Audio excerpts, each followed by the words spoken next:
Hi there, my name's Sue Cooper. I'm an artist and an art tutor based in West Sussex in the UK.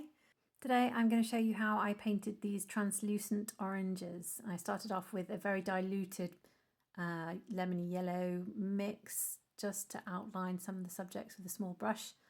I'm using Sansador solvent to dilute my oil painting to make it a little bit more workable. And I'm using Georgian oil painting artboard by De La Rowney. It's just an A4 bit of paper. So once it's all mapped out, I'm using lemon yellow. I think I used a little bit of white there to try and map it. There I'm sort of looking at inspiration because I'm teaching myself oil painting and I'm teaching you at the same time.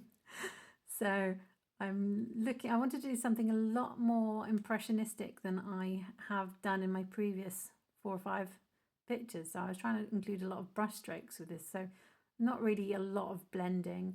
Lots of lemon yellow there, and I've mixed it with a bit of cadmium red. That top paint that you can barely see, that's alizarin crimson. So where there are slightly sort of reddier tones, I'm using alizarin crimson, and I'm using the brush strokes to try and form the shape of the object. So I'm not just randomly going in different directions. I'm trying to sort of feel the shape. And I'm not trying to use that much white. Where there are highlights, I was using a little bit of translucent white to start off with. The translucent white just has the effect of turning the existing colour a little bit shimmery, whereas a titanium white is really strong. That mix I'm using there was quite, that was ultramarine with a bit of cadmium red and titanium, I think.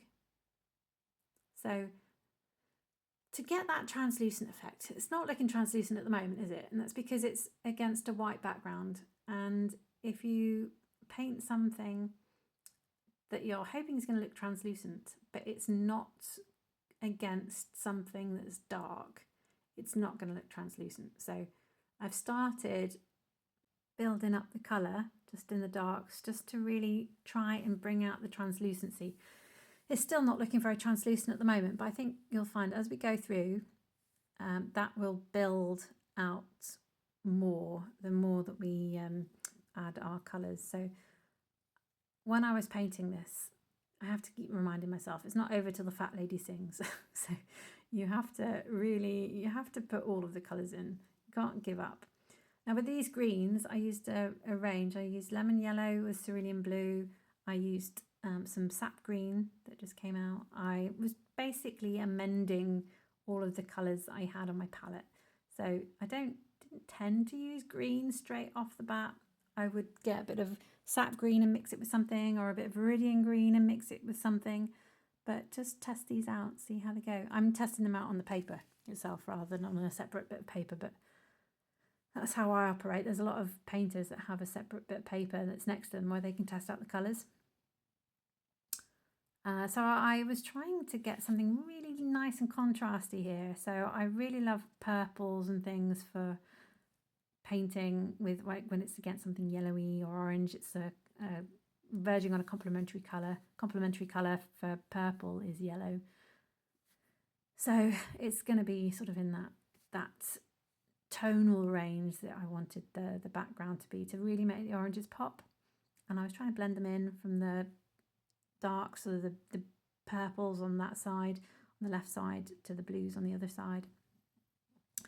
This table, I was trying to get the effect of it looking quite sheeny, so I've just used a yellow ochre. There was quite a lot of yellow ochre with that, and a bit of ultramarine, and where it's a little bit whiter I've used a bit of titanium, but it's really dark on the right hand side, so I've added some, I think I had a bit black, a bit of ultramarine.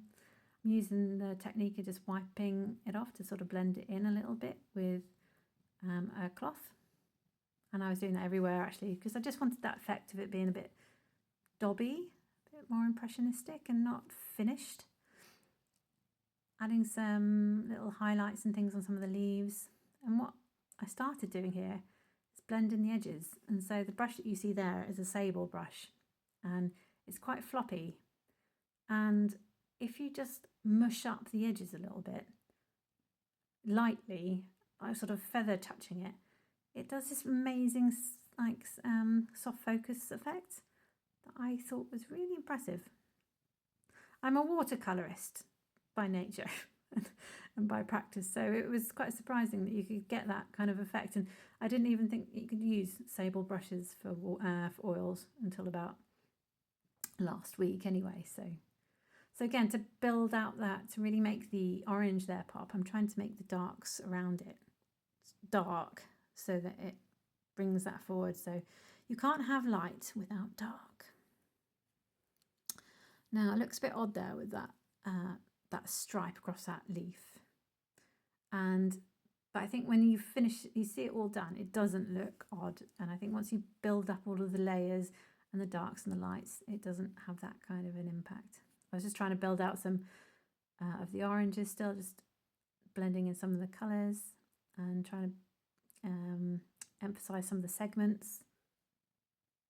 Bit of mushing going on to mush up those colours, adding a little bit of a teat. I don't know what that's called. What's it called? Anyway, so yeah, just here, just trying to add in a little bit of texture to the oranges as well. And in a minute, I'm just going to try and strengthen up. Yeah, I see that, just adding that dark there, that red, really makes the orange in front of it pop out, don't you think? So that is the key for translucency for anything. This isn't just with oils, this is with any medium. If you want something to make to pop, put it against something contrasty. Really try and play with those contrasts, and like adding those pips there, I think helps a bit as well. I think I have yet to here add a little bit of peel to the bottom, because it looks, to me at the moment, it looks like it's floating a little bit in the middle, that central orange. So I just also try and make sure that you're putting everything in, like making sure it's sitting on the surface. That was a bit of twig, that was ultramarine, I think a bit of yellow ochre and a bit of red. But it's a really good idea to do a swatch sheet when you're doing this, like just test out your colour mixing. So although I was not testing every single colour mix on a separate bit of paper, I had already got a bit of paper with all the swatches in, so I could see how the colours would interact together. There I just was changing the shape of the orange because I realised it wasn't quite right. Don't know whether anyone can hear my cat purring here. Rusty, can you say something? He's gone shy. Yeah, so adding a little bit of whites for the highlights. The titanium white's great for adding really, really, really strong, bright white highlights. And if you put it on thickly, it's totally white. If you add the translucent white, it just sort of blends in a little bit more with the colour that you're putting it onto. I quite like them both.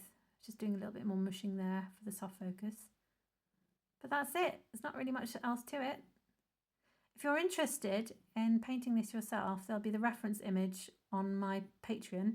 It's taken from somebody from Unsplash that provides these images copyright free. And I've got a little guide on how to paint this, and you'll see me painting it in real time. So do join me on my Patreon if you'd like to have a go yourself. Thank you, and I'll see you again.